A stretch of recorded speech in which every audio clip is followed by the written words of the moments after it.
Zach Rabinor, the local expert from Journey Mexico.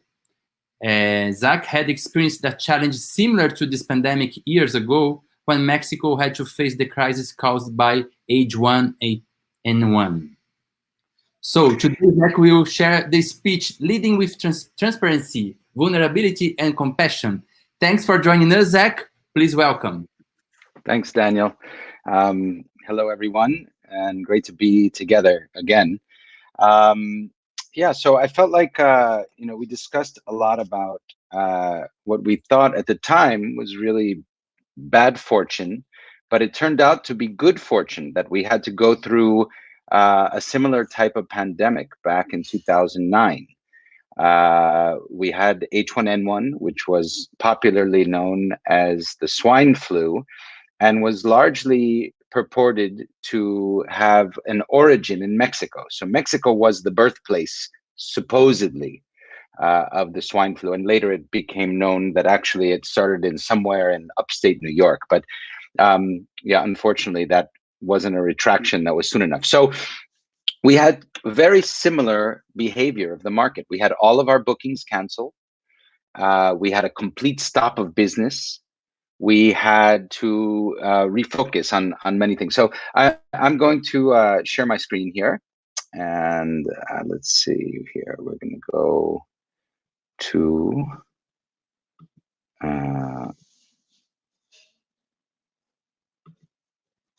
it's not showing. Okay, well, I'm not clear why, but let's just continue then.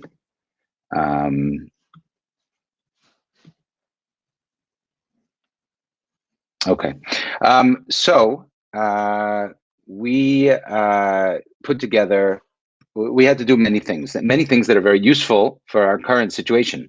The first thing was cash is king, right? And everyone knows how important that is right now. As business slowed and then stopped, ground to a halt, everyone needed to cut costs. And unfortunately, the hardest part of that was, in fact, letting people go, people who we didn't want to let go. That's a very difficult situation. We also had to reduce every single line item in our budget. I'm sure that you've all done that as well. Let me just see if I can one last time try and share this. Hold on. There we go. Great. Fantastic. So here we are. I think you can see now. There we go. Full screen. Okay, great. This was a true pandemic. As you can see, we had hundreds of thousands of deaths around the world. So cash is king, right? Reducing costs. Then we had to deal with all the cancellation policies. All of this information, I think we've covered in previous remote talks. We focused on niche markets and niche product. Niche markets, I think we're all aware of how important the domestic market is. Niche products, and now that business is beginning to return, private homes, private villas, more remote, active adventures, we're seeing all of that, right? We have all of this information summarized in kind of a case study that we shared very early on with the remote community, and Daniel and the team and Roberto we have it actually archived in the remote archives, and we'll be glad to show it and share it. I actually sent it to our colleagues in China and then in Italy and then around the world in the hopes that it would be helpful. It was just really a summary of our own experience with the things that we learned, some of them through good planning, some of them by luck, most of them by making mistakes and then finally finding the right way. And then the whole challenge of how do you market? How do you communicate with the market, with your clients, with your suppliers, with your colleagues, with your team, when it's really pretty tone deaf and pretty silly to be trying to sell travel in the midst of a pandemic, right? So it had much more to do, and I think we all got this, right? About being vulnerable, about being honest, about being transparent. And we quickly realized that the only thing that we have in these moments is people's trust in us. And it's one of the only things that we can control. We can't control the pandemic. We can't know when it's going to end. We can't understand how the market will recover, but we can control the way we communicate, how we communicate to our clients, to our suppliers, to our colleagues in the industry, and most importantly, to our team. So these things, as I said, are in a whole summary, a case study, if you will, of what we did. Finally, the marketing piece, right? Once the market comes back, which for some countries is happening sooner than others right now, you do turn to marketing product, and those products will be perhaps different. After H1N1, it wasn't very different, but right now I think it is, because we're still in the pandemic. And what all of that we learned previously, but where I think that we've really grown and learned much more this time around is about how we communicate within our own team and to the larger market, again, clients, suppliers, colleagues, press, industry, but the team really. I think this has been such a massive challenge on so many levels for the whole world: personal, business, family, health-wise, everything, right? So we focused a lot on that. And in fact, my executive team, who consists of my wife, Rebecca, who is our CFO and co-founder with me, and Matteo and Brady, we got together and we discussed that my role had to become really just focused on culture of the company. How are we going to keep people healthy psychologically, emotionally, and not just people, but ourselves, right? I mean, we were really all pretty freaked out. And as we know now, this pandemic is much longer, much deeper, much broader, affecting many more countries.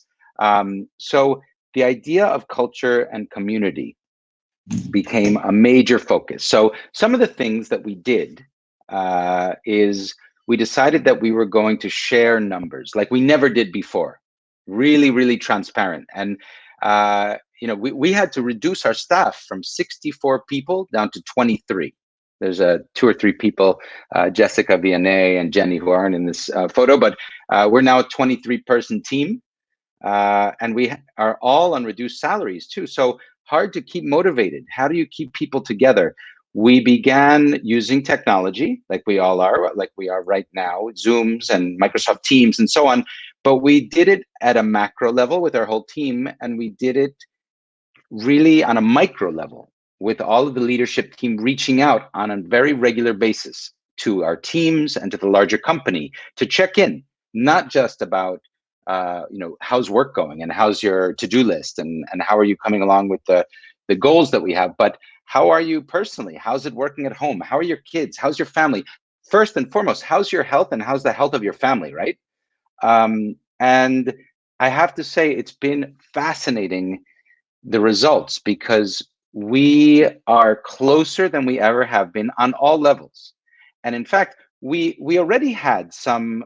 We're all working from home right now, but we already had several remote team members, right? Who we have someone in England, we have someone in Houston, we have someone in Cabo. We have 4 offices in Mexico, and everybody has mentioned that how much better we're working together. And the surprising thing is not just that we're much closer and in closer communication with those who are working remotely, but we're even in closer communication with those who we worked in the same space with.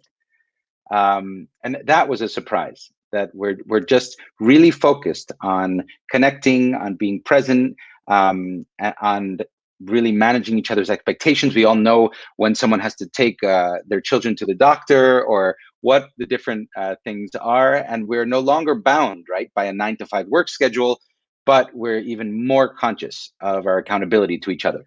So I mentioned the numbers. We shared numbers, right? We want to get everyone back. Their first priority is to get everyone back to full salaries. We made metrics. We made goals that we have to get to, and we're sharing them with the performance of the company, so that it's no longer an arbitrary idea. When is the executive team going to reestablish salaries? No, it's when are we as a team going to hit these goals? And it really is driving performance. People want to sell one more deal. They want to operate better. They want better feedback. They want to operate the budget better. So that's really interesting. We also have quite an interesting experience with initially, because of the incredible impact that this whole scenario had on our major centers of where we have our offices, are big tourist centers, right? Los Cabos, Puerto Vallarta, Mexico City, and Cancun. The economies of these places, aside from Mexico City, especially dependent on tourism. So we started donating some meals to local families. Well, when we told this to our clients, they all of a sudden wanted to contribute to this. So what happened as a really grassroots, optional thing that some of our team were doing turned into a program where we gave more than 100,000 meals to vulnerable families. And this, again, talking about culture. So people saw that we were really concerned about our larger community, and then we're checking in as well on each other all the time and finding out, how are you doing physically, emotionally, psychologically, and responding to when people have an issue or they come up against a challenge. And each person is different. So really like a case by case type of thing. Yeah, between the meals, which then went into our larger culture of awareness and concern about our larger community, we also became aware that people were really facing a lot of anxiety as the time wore on. It wasn't just a month or 2 months or 3 months. What are we now? 6, 7 months into this. People started to really get anxious and worried, and as COVID grew in certain destinations or others, and so we started a wellness program where we broadcast 3 times a week, breathing and flexibility and meditation for the whole team, and it's optional. So anybody who wants to come, but again, it's this idea that we are all in this, and we showed a lot of vulnerability ourselves and a lot of concern, trying to be leaders, trying to be strong, but also being honest and being vulnerable and being transparent about our own doubts and our own concerns. And I think this has created a commitment and a strength within our team that we never even had before. And I do see us coming out of this even stronger than we were prior to the pandemic, and hopefully with lots more opportunities and lots of future successes in store. So that is, that rounds it up. Let me stop sharing my screen. But it's been quite interesting, I have to say. Thank you so much, Zach. That was very interesting and useful. And we all know we have learned a lot from the crisis, and being transparent about our challenges as teams, as companies, and as human beings helps a lot in our relationships.